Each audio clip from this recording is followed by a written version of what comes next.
So I finally got around to leaving the homestead, and I got this neat recipe on how to make a human.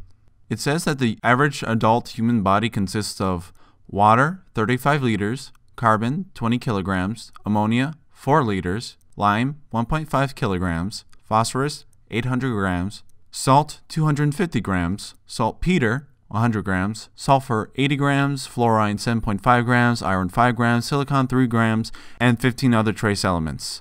Oh yeah, and some human DNA. Throw it all into a pot and cook it by ear. I didn't understand what that last part meant, and granted the only place I found this recipe was called the internet, but it seemed legitimate enough, and this was the only way I could really do this after getting away from home. You see, anytime I was at home, my parents had always called this activity of mine making a waste, and I could never understand why, logically or on a sentimental level. The resources I used were still there, just in a different form and state. To me, what I was doing was holy work, because when I read nothing but stories of saviors and geniuses, wouldn't I be inclined in my own experiments to call them my peers if I strived to reach the same goal that they had? But I was told it was nonsensical and arrogant to try and compare my mess toward their great works. So as my superiors yapped at me, I wondered if those great beings' attempts were considered arrogant in their trials and tribulations. Has the process of creation been polished like a jigsaw puzzle that fixes a perfect picture? Or is it that we idealize creation to be like this throughout the spectrums? Do we insult those beings by idealizing them and their struggles to the goals they had no way of knowing that they would succeed? Are they the successful champions bound by their victories in some self-imposed determinism? I wanted to experience this feeling of exploration and achievement, but with never leaving my own vicinity. How was it possible to travel if not by wandering around physically? I stared into my potpourri of chemicals and compounds. Would I find the answer in there? Would I find a dream island in that sea of chaos? How long did I look into that pot?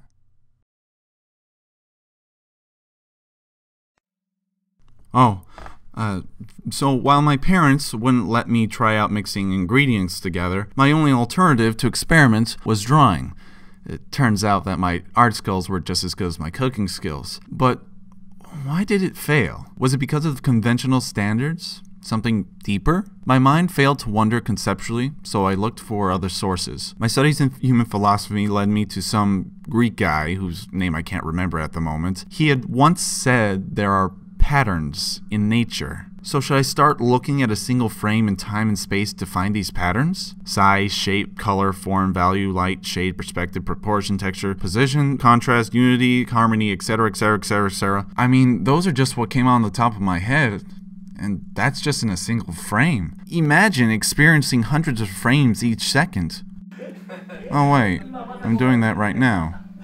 So, is this like the next dimension of existence from the single frame to multiple frames? Do the subjects in film feel a superiority over the individual frames' existences? And what happens after this evolves? When I experience everything past, present, and future at the same moment looking at the entire strand of film? Or I gain the ability to see the multiple strands of film at once, some separate, some intertwining with one another. Are these higher life forms controlling and creating less complicated ones? Wait, what makes the lower dimensions any less complicated than the higher ones? Because of the complexity of their structure? Would someone who had no concept of time or constantly jumped from timeline to timeline be just as befuddled and amazed as we would be of them for not experiencing our progressive, determined journey throughout time and space? And do these realms have no particular hierarchy of power, each one struggling to control their own dimension and fates? Even deeper, do each of these beings from different sides of existence have control over one another without knowing it?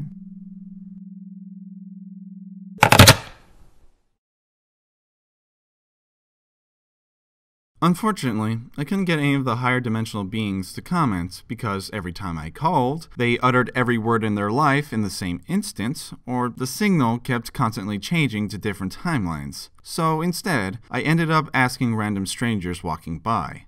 Strangely, no one answered me. They passed on without even glancing by. All I did was ask, "How do you feel about your existence?" The trees. Would the trees talk more than the humans? I turned back to focus on the trees, asking about their plight. I wondered if they spoke a different language, on a different plane of existence even. As I waited to find my answer from them, I wondered if their entire state of being is the message they conceive, without words, without concepts. Could they communicate just through their existence? What did trees feel, reaching the sky and being pulled down to the ground at the same time? How did they feel when their existence was manipulated by others against their will? What were they trying to succeed as their branches went in all different directions as they grew, but as it went back to its origins, played across into a single line? Could either of these patterns be called freedom from reality? Or is order and chaos just two different ways of being imprisoned? And did their silence in all this say more than their words? Was there really much difference between the two subjects, the trees and the passerbyers? Did they share the same fate?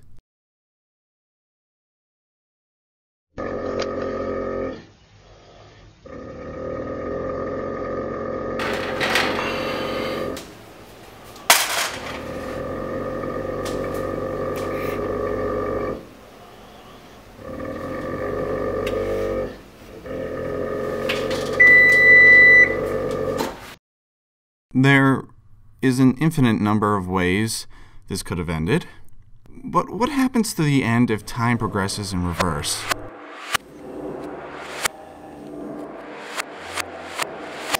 What if gaps of time disappear from existence? Do they end up somewhere else to prevent an excess of time? What if time echoed off itself, with one timeline just trying to catch up to the other? Would both existences happen in the same place and bump into one another when one stopped in front of the other? What if space and time were cut in half along the quantum field?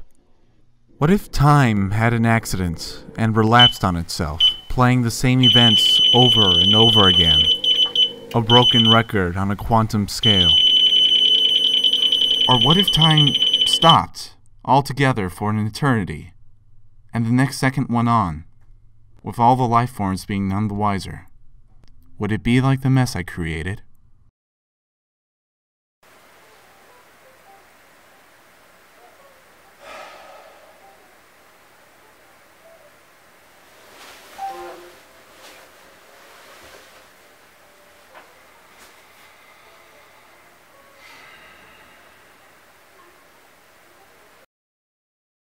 Dream. I can't say I had it, am dreaming now, or will dream it. There was a dream somewhere. I remember being freely allowed to possess a quadcopter through an open field, the sight of flying through the air becoming a free-flying object through the wind. But I became so enthusiastic that I ended up tilting myself in the wrong direction. My wonder wobbled and I came spinning down into the earth, smashing into the ground. I couldn't fly up anymore. I went to go ask my superior if it could help me. It checked me, looked around my circuits, and said I was defective. I couldn't accept this, so I looked back into the package to see the instructions that the quadcopter came with, and it turned out that there was nothing wrong with the quadcopter. That was the exact way it was built. And what I thought would last an eternity of nostalgic reminiscence of childhood turned out to be 15-20 minutes worth of fun. And there I was, ending up with a busted frame of styrofoam and bareback wiring, like its creator had never cared what happened after it was stuffed into a box.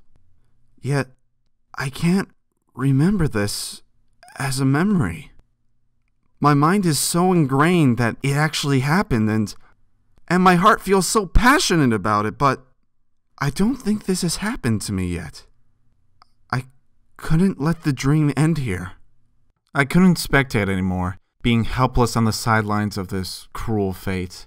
My awake mind stepped into my subconscious. I was going to change this outcome.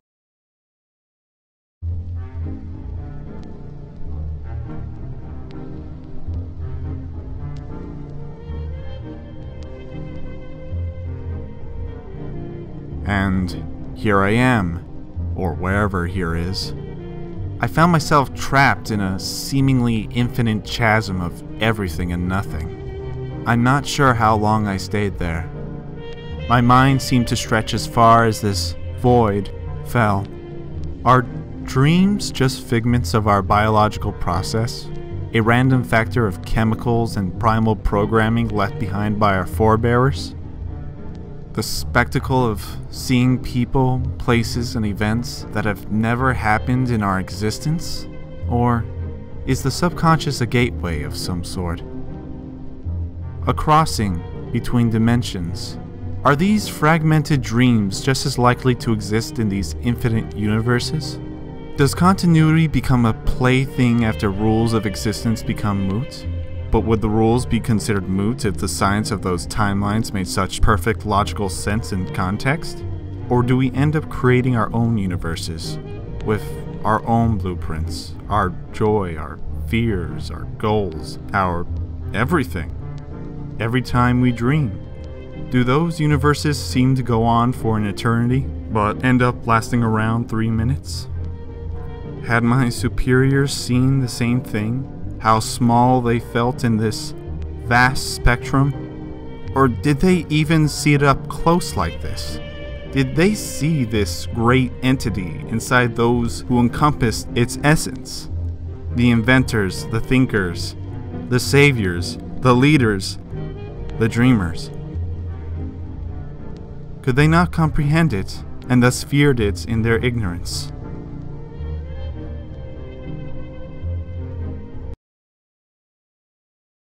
I think I disappeared and ended up everywhere.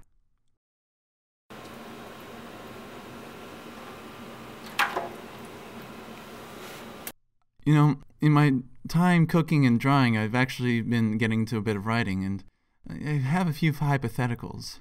What if a cross-dimensional traveler one day thought he could mix everything in his kitchen, throw it in a pot, and figured he can make some kind of human? What would the traveler see in this cauldron concocting an eldritch abomination? Would it see our universe? But the traveler, see, he still hasn't developed enough to see the end of the universe. So what makes him think that he can see the beginning? He had done this process so many times, going back and forth trying to start and finish this, that he started to wonder, does really anything have a beginning or an end? Is a human born when sperm and egg combine, or dies when the brain is cut off, at their first and final realization of consciousness?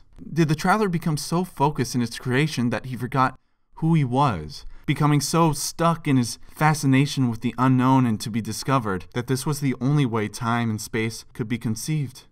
Was this universe he created already made before he put everything into the pot, before the ingredients ever existed?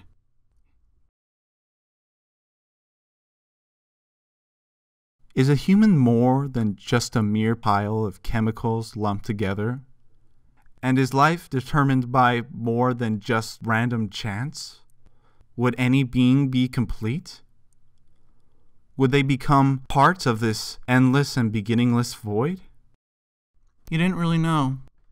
He was just fascinated, and the baby was born. Oh yeah, I'm naming the baby Ed. It's fitting to name it after the past tense suffix, from all that it took just to get here.